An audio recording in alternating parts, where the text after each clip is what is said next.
Welcome to the Forgotten Narrator. They lie broken in the volcanic dark, metal carcasses of once majestic god machines, scorched husks jutting from obsidian plains, half submerged in rivers of molten stone or buried beneath centuries of ashfall. On Nocturne, a world already forged in hellfire, even death has a different shape. Here, titans, walking cathedrals of death and glory, manifestations of the Omnissiah's might, have fallen. And they do not fall lightly. It is not in their nature. They were never meant to die at all. To witness a dead titan on Nocturne is to be confronted with something that should not be. They dwarf even the towering Promethean rigs and the Cyclopean forges of Hesiod. And yet there they are, limbs twisted, reactors cold, crew vaporized or long decayed.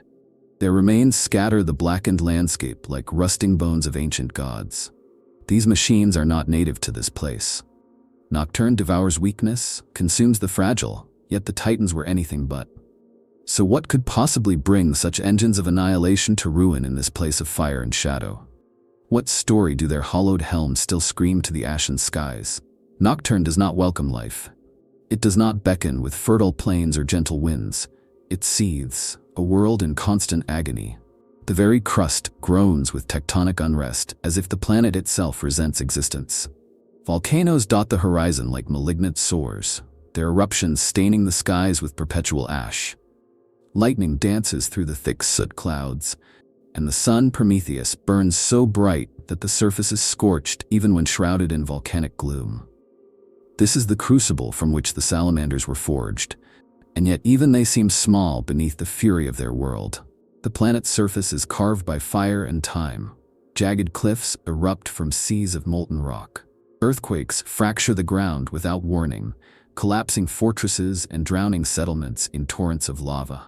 Ash deserts stretch for hundreds of miles, swallowing pilgrims and beasts alike. Nothing on Nocturne stays still, and yet everything that endures here is stubborn, unyielding. Humanity clings to existence within fortified enclaves, always bracing for the next eruption, the next pyroclastic scourge. It is a world where survival is not just a necessity, but a religious act. The fauna of Nocturne mirror the world's hostility.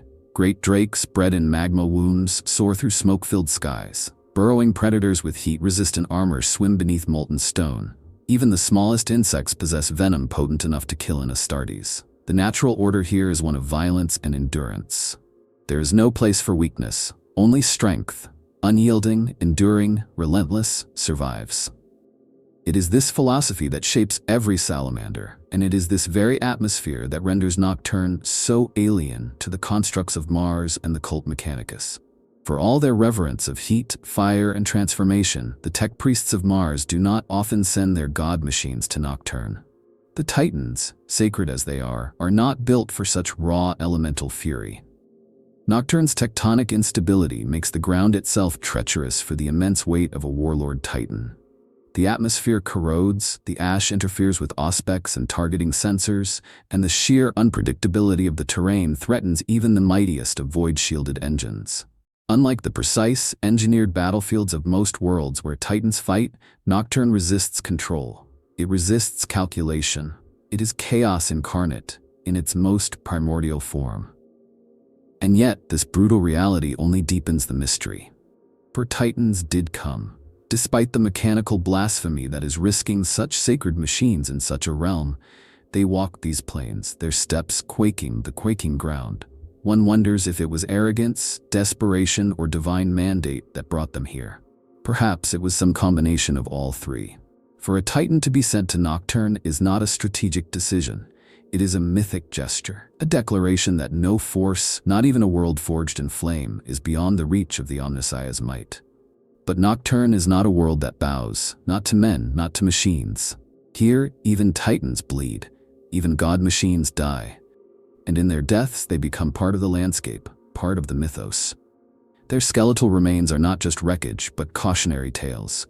Warnings carved in iron and scorched in fire, whispered through the generations of Nocturne's tenacious people. Warnings that speak not only of war, but of a world that takes its toll in ash and blood and melted steel. The first Titan footprints upon Nocturne were not made in triumph, but in silence. There is no grand record in Imperial archives of their arrival, no titanic parade chronicled in Mechanicus data vaults. Their presence on this cursed volcanic hellworld is recounted not in parchment or vox recording, but in whispers passed down by forge serfs and salamander aspirants. Their coming is mythologized in fragments, draped in reverence and fear alike. It is said that the earth itself resisted their steps, that the volcanoes grew angrier with every stride. They were intruders in a land already claimed by fire. Why would the god machines of the Adeptus Mechanicus, sacred relics of Mars' divine genius, ever set foot on Nocturne? Nocturne offered no strategic manufactoria, no hive cities to defend, no orbital shipyards to protect. Its value lay elsewhere, spiritual, symbolic, esoteric. There are rumors, ancient and disbelieved by most, that deep beneath the obsidian crust something was buried. Something old, older than the Imperium. Something that warranted the tread of titans not as defenders, but as jailers. Others speak of a pact, an agreement between Mars and Vulcan himself, perhaps even struck during the dark hours of the Great Crusade, allowing titans to tread Nocturne only in times of dire need. The Legio Ignatum, the fire wasps, are often spoken of in hushed tones in relation to Nocturne, though there are no open declarations of their deployment there. Yet, fragments of engine plate, buried in lava flows, recovered by salamander tech marines, bear the sigils of this venerable Titan legion. Burned beyond recognition, sanctified in ash, they tell a tale without speaking. The fire wasps came to Nocturne. And if they came, others may have followed. Perhaps a conclave of legios stood together in that infernal realm, their towering forms casting long shadows over the molten plains. Not all titans arrived from Mars. Some were said to have emerged from the depths, hidden within subterranean vaults beneath the surface, slumbering giants forgotten by time. This is the most heretical of theories, and the Mechanicus refuses to acknowledge it.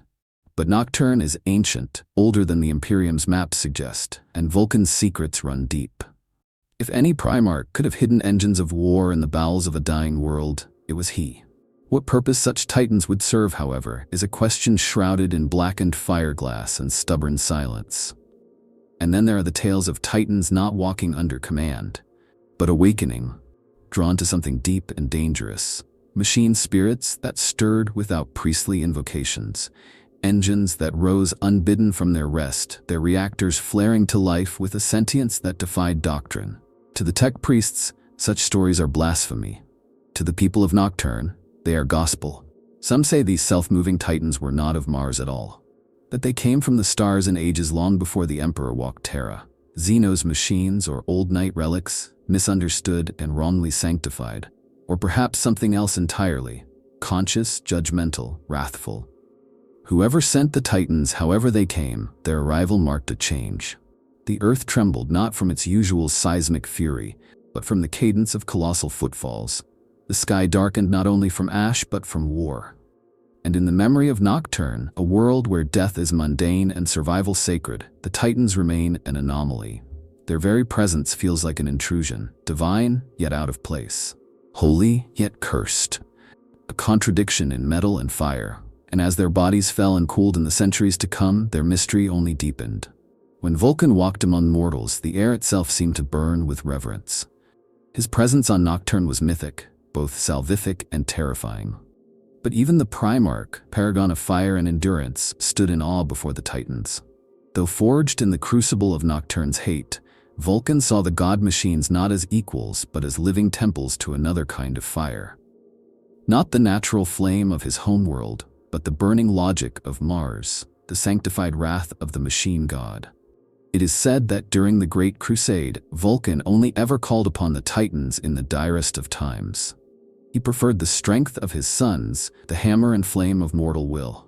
But when the Titans walked beside him, something rare happened. Silence. Even the fireborn Primarch, larger than life, would pause at the foot of a warlord Titan and feel small. He did not bow, but he acknowledged. A warrior recognizing another weapon of terrible beauty. The records of these moments are sparse, nearly mythical. But passed through the flame-charred lore of the salamanders are tales of the March of the Embers.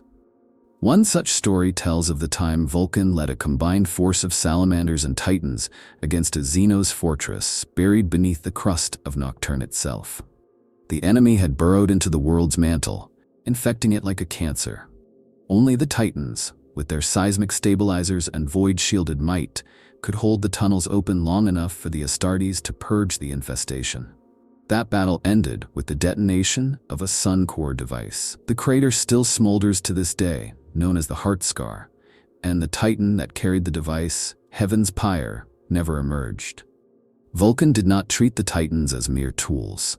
He spoke to their princeps, sometimes in private, and always with a blacksmith's respect for a well-made hammer.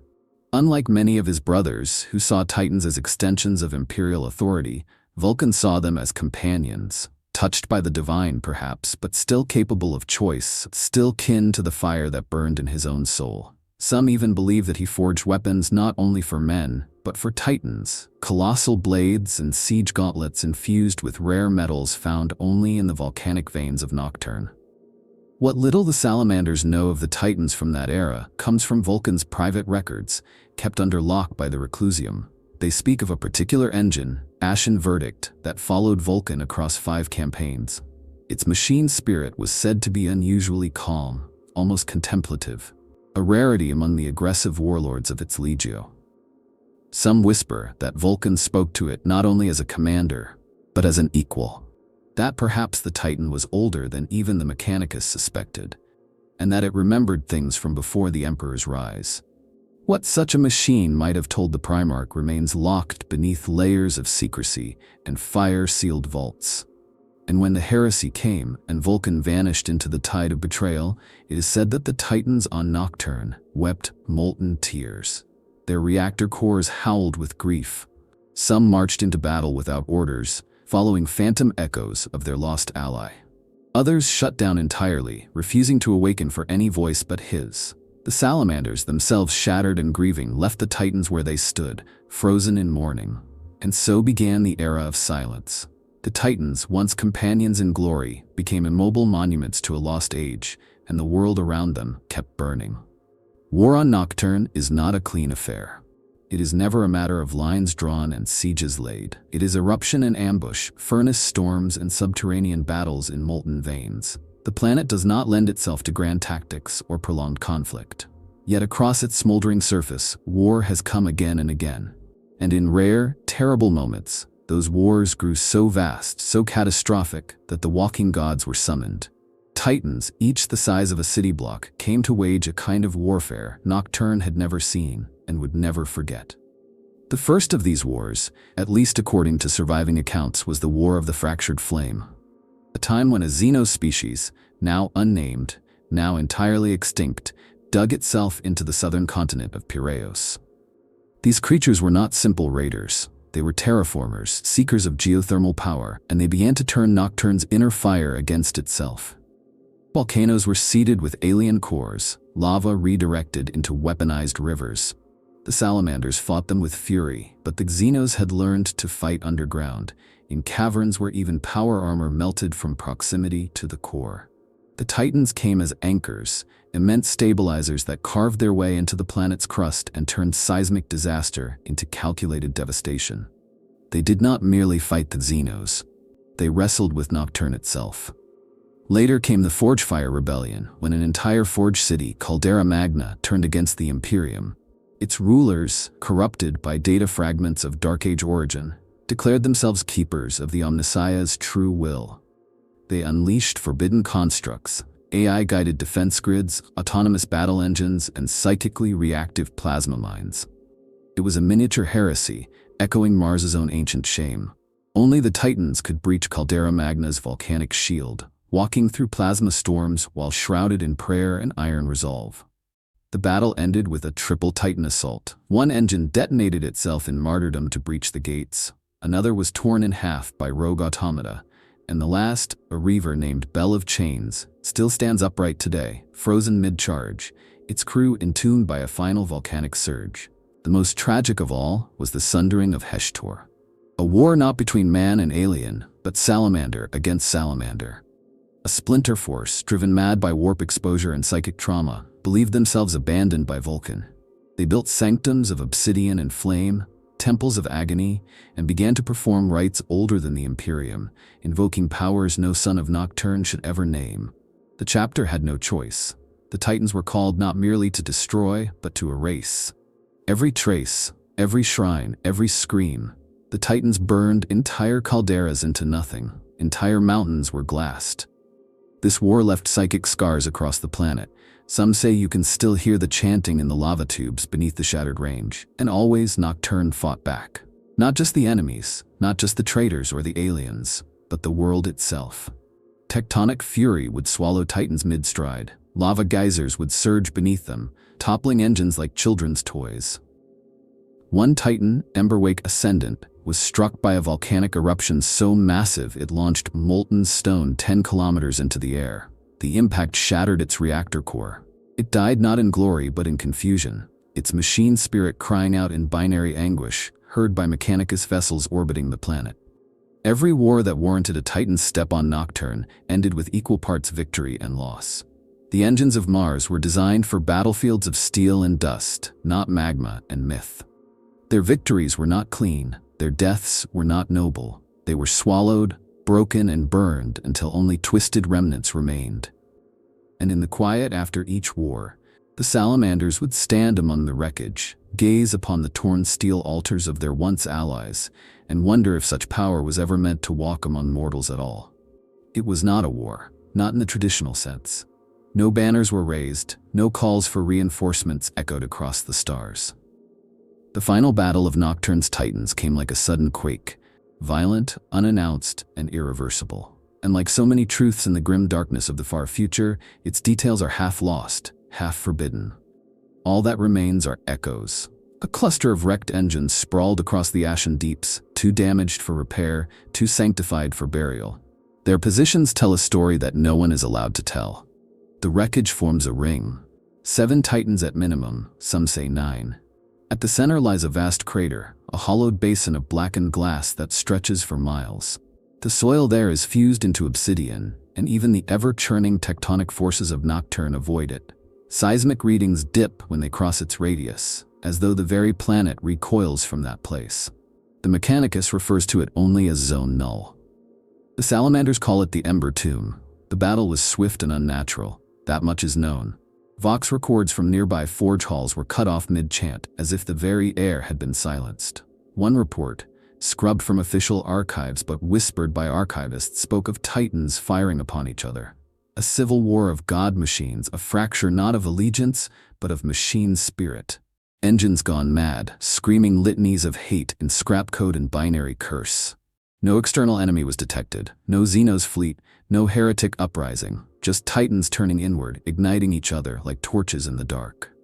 What could cause such a massacre? Theories swirl like ash in a furnace. Some say it was the awakening of an ancient vault buried beneath the deeps, a relic sealed during the Great Crusade by Vulcan himself. That the Titans were dispatched, not to guard it, but to destroy it, and failed. Others argue that the machine spirits themselves were compromised, that something ancient and malignant whispered into their cortex caskets, unraveling their loyalty one protocol at a time. A digital possession, a code-born daemon. The Omnissiah's wrath turned upon his own tools. Another theory, far more heretical, suggests the Titans were not destroyed by war at all, but by a Primarch. That Vulcan returned briefly to Nocturne in the wake of some great heresy, saw what the Titans had become, and judged them unworthy. He who forged and wielded fire unmade the god machines with his own hands. There is no proof of this. Only the silence of the crater. Only the burnt fragments of Titan-scale armor with no battle damage, just liquefied plating, melted into the shape of grief. The most curious detail is this. Every surviving engine, every crippled warlord or kneeling reaver has one thing in common. Their reactor cores are intact, drained, cold, but never breached. That is not how Titans die. In war, they detonate. Chain reactions, cataclysm. But these Titans were stilled. Not killed, halted. Frozen mid-rampage. As though something severed them from their animating force. A mass severance of communion with the machine god? A denial of purpose? The Mechanicus has never offered an explanation. Every Magos who studies the remains returns changed, or does not return at all. One tech priest reportedly tore out his own vocal processor and left only a single phrase etched into the walls of his chamber. It was not fire, it was judgment. The salamanders maintain their vigil, but they will not speak of the Ember Tomb. not to outsiders, not even to fellow Astartes. To them, the field of broken titans is a scar, and scars are sacred. They remember pain.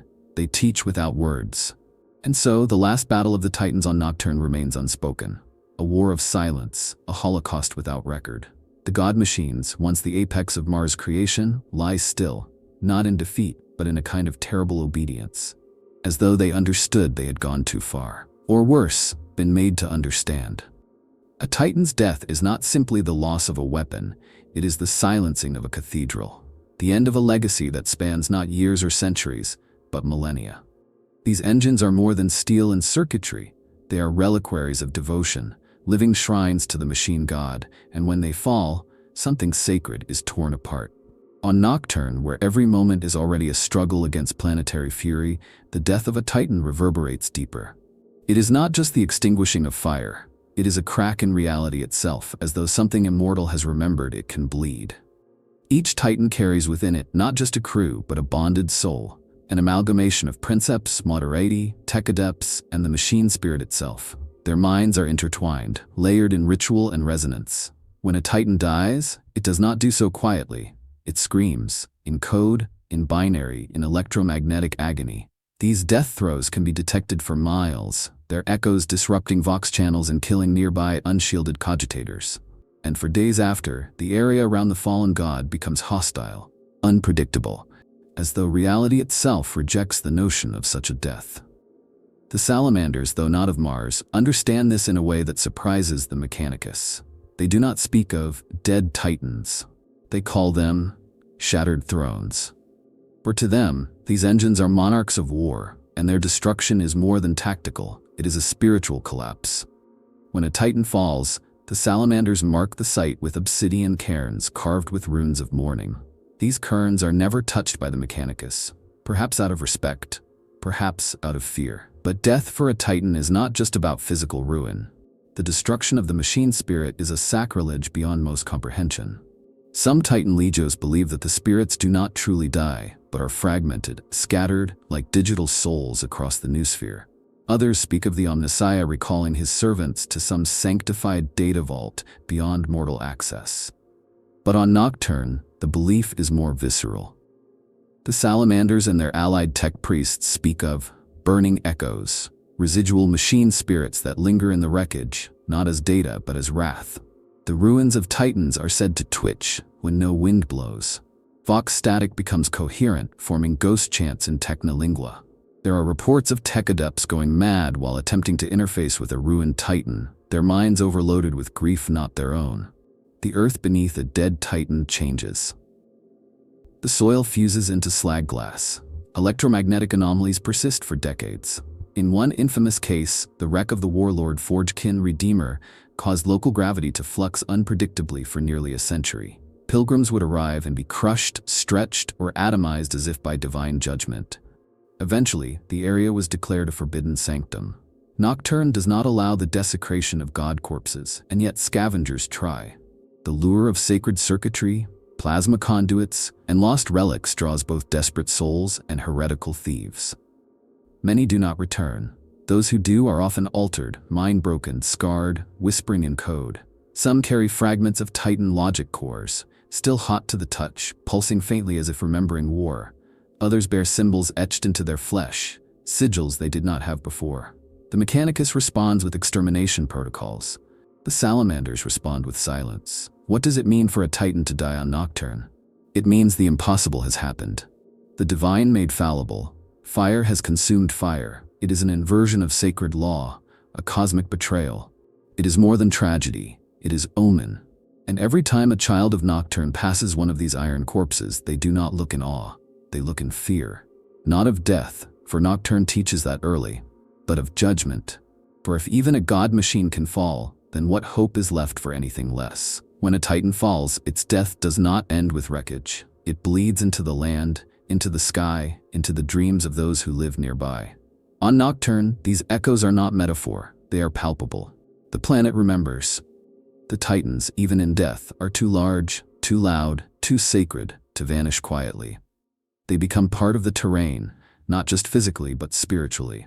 and those who dwell in the shadows of their remains live in perpetual conversation with their silence. The salamanders do not touch the fallen god engines. They circle them. They ward them. They offer fire at their periphery and recite litanies at a distance, as though speaking to a volcano that might erupt again if offended. The tech marines will sometimes approach to record Auspex readings, but never alone. Always in pairs, always reciting the canticle of penance. It is said that even they, hardened warriors of machine and flame, sometimes come back changed. One tech marine, Varan Daruk, returned from a survey of the fallen Iron Promethean and never removed his helmet again. He ceased speaking in Low Gothic, communicating only in binary. The chapter let him live, but his forge was walled off. He still forges, but no one sees what he creates. For the civilians of Nocturne, the dead titans are both taboo and shrine. Children are told never to go near them, yet they sneak out at night with votive candles and simple offerings, pieces of scrap, handmade totems, and figurines of obsidian. These offerings are left in the hope that the titans will guard their dreams or whisper secrets through the ash storms. And some say they do. A child who spent a night beneath the shattered islands of Voice of Thunder returned home mute, yet able to recite Mechanicus scripture in perfect cadence. The tech priests took him the next day. He was never seen again.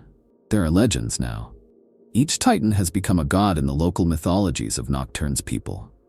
Heaven's Pyre is the firekeeper, the guardian of sacred flame. Ashen Verdict is the judge of sins, its remains said to emit warmth when a liar stands near. Bell of Chains is feared, for its ghost is said to wail through the mountains when war approaches. Entire villages have been founded near these wrecks, not to worship, but to endure. To exist in proximity to something greater, more terrible than the sky. And then there are the ghost fires. Blue-white flames that dance across the wreckage on certain nights, especially when the moonless dark combines with volcanic lightning. The Mechanicus denies their reality, claiming they are hallucinations caused by geothermal gases. But the salamanders believe otherwise. They say these fires are the soul lights of the titans, flaring up to remember old wars or mourn their kin. Nocturne's chaplains mark these nights on sacred calendars as days of trial and renewal. The land around the titans mutates, not in a chaotic, warp-touched way, but in defiance of expectation. Plants grow in fused ash, flame moss blooms from ceramite wreckage. Great predators circle the titan graves and yet never enter. They know better. It is not fear, it is reverence. Some believe these creatures dream of the titans, that they are drawn to the echoes in ways no one understands. More than once, a drake has been seen circling the remains of a reaver, shrieking mournfully before diving into lava as if offering itself. But the truest aftermath is in the silence. There are places on Nocturne where no one speaks. Entire valleys where sound dies, where even the wind holds its breath. These are the places where the dead titans fell hardest, where their machine spirits burned brightest. In these places, the echoes linger not in data, but in the soul. And if you stand very still in the molten dark and press your ear to the blackened ground, you might hear it, the slow, rhythmic beat of something too vast to forget. Not memory, not noise, just presence. A reminder that even in death, the titans do not truly leave. The idea that titans, paragons of purity and machine righteousness, could be undone not by the enemies of the Imperium but by betrayal from within, strikes at the core of Mechanicus dogma. But on Nocturne, whispers persist. Whispers that these machines did not all die from war, that some were brought low by more insidious forces, forces that crept into their logic cores, not with plasma or shell, but with doubt, corruption, or ancient treachery. And the deeper you go into this theory, the more the ash begins to settle in unsettling patterns. The first anomaly lies in the sequence of failures. In several Titan wrecks across Nocturne, the catastrophic systems did not collapse all at once. Their final moments, as recovered from cogitator fragments, show deliberate compartmentalization, void shields deactivated before weapons, cooling systems disabled while reactor cores still burned. These are not the chaotic signatures of battle, they are surgical.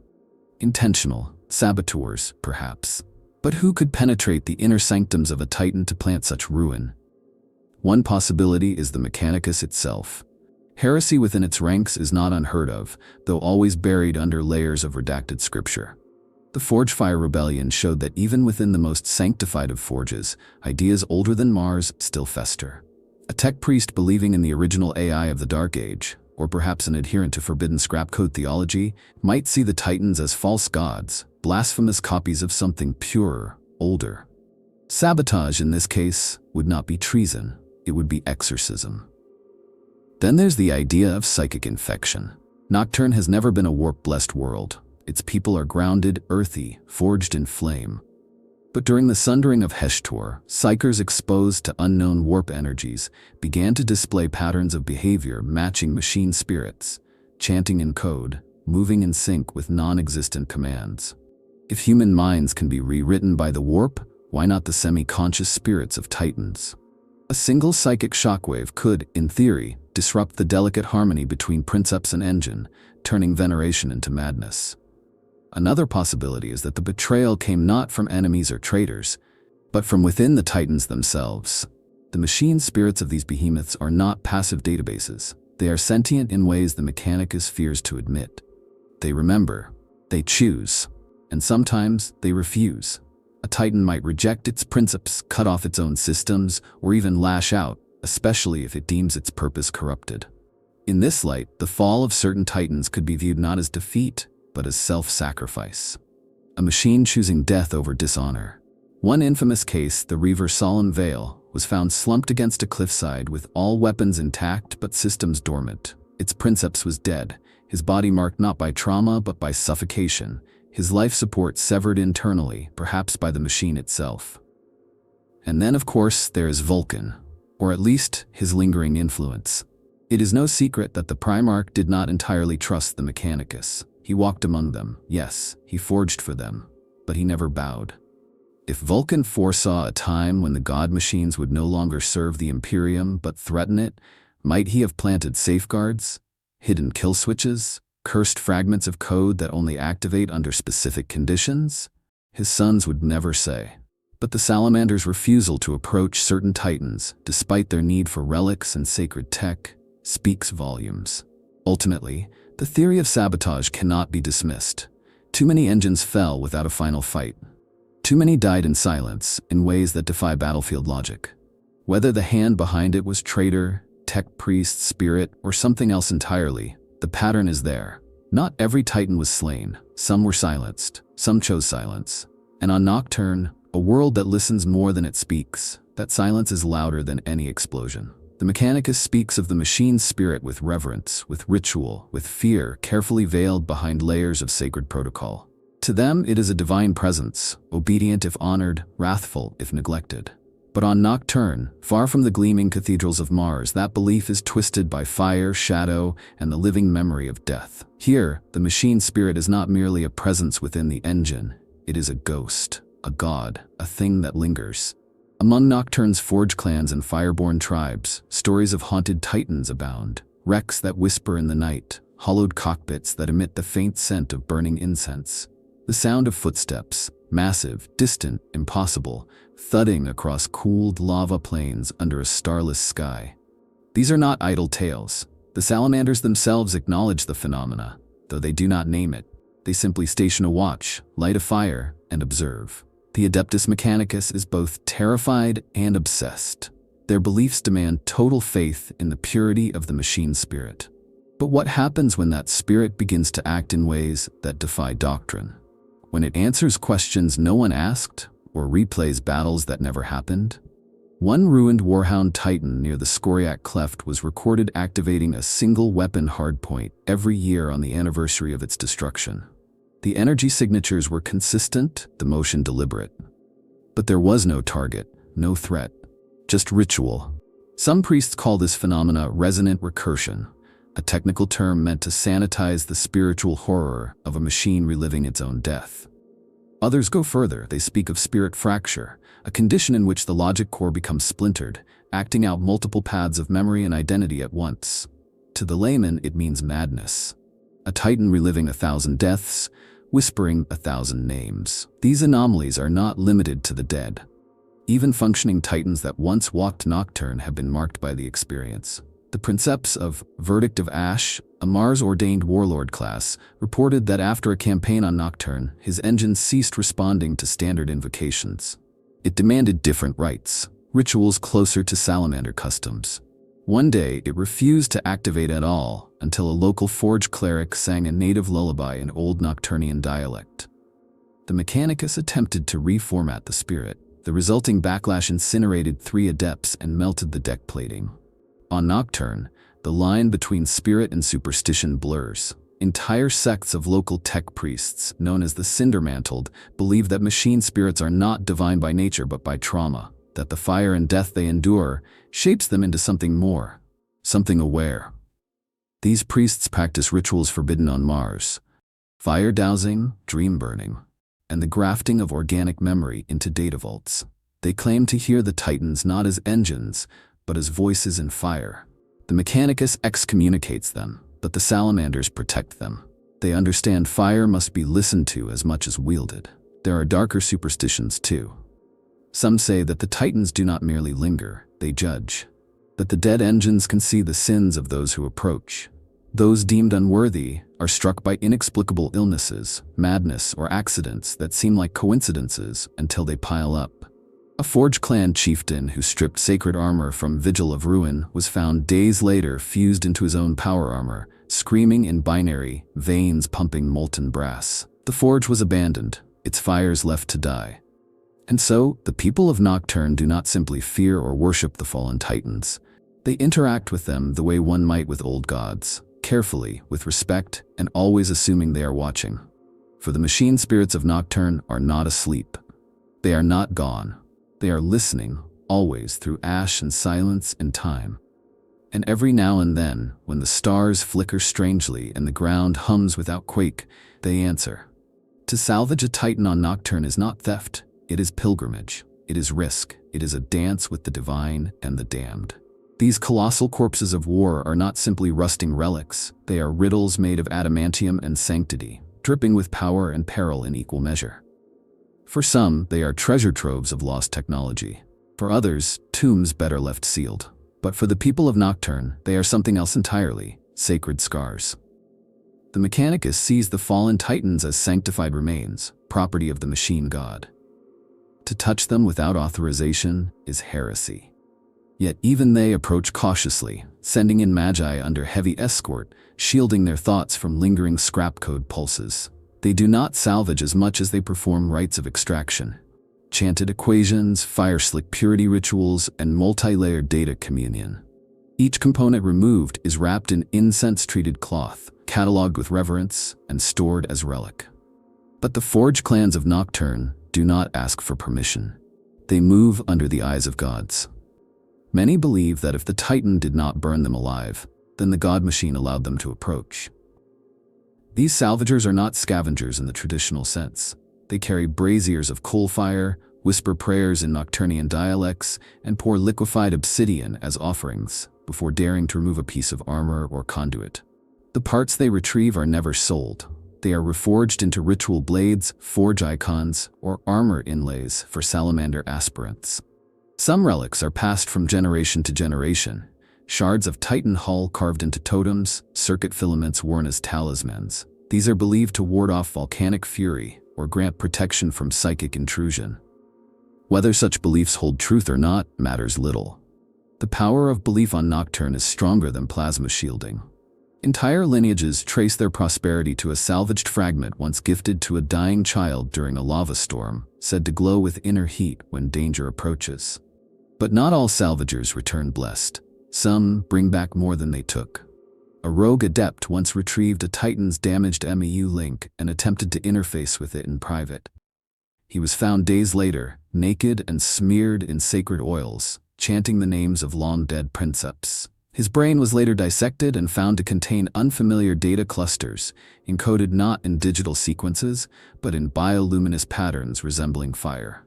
And yet, the hunger for these remains never wanes. Rogue traders sometimes bribe local clans to escort them to the wrecks, seeking exotic metals or forbidden archaeotech. The salamanders respond harshly. In one instance, an entire trade fleet was atomized from orbit after it attempted to smuggle a Titan-class power core off-world. The chapter left a single message carved into the molten rock where the ship once stood. You do not carry gods from this place. Even the titans surrounding soil is sometimes harvested. Ash touched by a titan's fall is believed to contain prophetic traces. Forge seers burn it in ritual fires to divine signs, while others mix it into sacred ink for purity seals or tattoos etched into the flesh of elite warriors. To wear such a mark is to carry a piece of the titan's last breath. But perhaps the most poignant use of titan salvage lies within the salamanders themselves. They do not waste. Parts of fallen engines have been reforged into components of their own war gear: pauldrons, vambraces, even the armored caskets of dreadnoughts. These pieces are not marked as titan forged. They are simply used, quietly, respectfully, as if honoring the will of the dead machine by continuing its war. And so the cycle endures. Titans fall, are mourned, and are slowly reabsorbed into the people and culture of Nocturne. Not erased, not exploited, but transformed. Their remains are not grave loot. They are echoes made tangible. To hold a piece of a dead titan is to carry the weight of fire, memory, and silence. And on Nocturne, where death is common but meaning is rare, that is the most precious relic of all. The salamanders are not like other chapters. Where others revel in conquest or purity of gene line, the sons of Vulcan temper themselves in fire, forge, and self-sacrifice. They believe in protection, in endurance, in the humanity the Imperium so often forgets. And this philosophy shapes their view of the Titans, not as instruments of war, but as mirrors of tragedy. When they look upon the wrecked god machines strewn across Nocturne's tortured crust, they do not see victory or loss. They see a lesson, a warning, a wound that still bleeds. To the salamanders, the titans were never kin. They were revered, yes, and in Vulcan's time, respected deeply. But the bond was cautious. Titans represent overwhelming force, impersonal destruction, fire without compassion. The salamanders are fire with purpose. They are flame shaped by duty, always with an eye to those they protect. In the wake of the Horus heresy and the loss of their primarch, this divide deepened.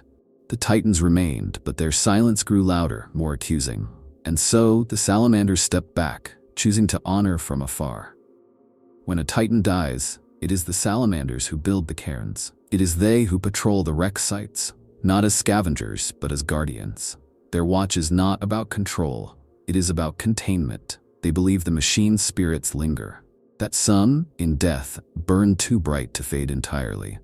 And though the Mechanicus may scoff, the salamanders do not care. They are not interested in convincing others. Their respect is action, not argument. Some battle brothers believe that the Titans were not merely tools of the Imperium, but tests. Trials sent to Nocturne by Vulcan himself to see if his sons could remain true in the presence of such overwhelming power. And when the Titans failed, when they turned on each other, or died mysteriously, or refused to awaken again, it was not the end of a story. It was the answer to a riddle. That fire, when left unchecked, consumes all. The chapter does not allow its aspirants to train near the wrecks. But on the eve of becoming a full battle brother, each initiate is brought to one, alone, unarmed. They must spend a single night at the base of the wreck, among the bones of the fallen god. They are told to listen, not for words, but for the absence of them, for the silence that follows cataclysm. Some return broken, others reborn, but all return changed. It is not a test of bravery. It is a rite of understanding. To stand before a dead titan is to realize that even the strongest fall. Even the divine rusts. In their forges, the salamanders sometimes incorporate fragments of titan armor, not to draw power, but to remember restraint. One artificer spoke of forging a plasma cannon from the heat sinks of a warlord's flank. He did so not in glory, but in mourning. The weapon bore no name. It was fired only once, then disassembled, the parts stored with quiet reverence. "It is enough," the artificer said. "We needed only to know it worked." The salamanders' chaplains often invoke the fallen titans in sermons, but never as heroes. They call them the hollow flames, beings who burned so brightly they left nothing behind. These parables are cautionary, not celebratory. A titan is a story of unchecked power, of purpose lost in scale. And the salamanders, guardians of the weak, have no room for such blindness. And yet, they do not hate them. Some battle brothers kneel before the wrecks, others meditate beneath shattered weapons, listening to the wind whistle through cooling vents like an elegy. The titans, in death, have become something sacred, not for what they did, but for what they failed to do. They are not cautionary tales. They are reminders, symbols of fire untempered. To the salamanders, that is the truest tragedy. Not that the Titans died, but that they were never meant to survive in the first place. That they were designed for war without compassion. And on Nocturne, a world that breaks all who come to it, they finally learned what it meant to be small. Across the ash-drenched plains and obsidian crags of Nocturne, the dead Titans are not forgotten.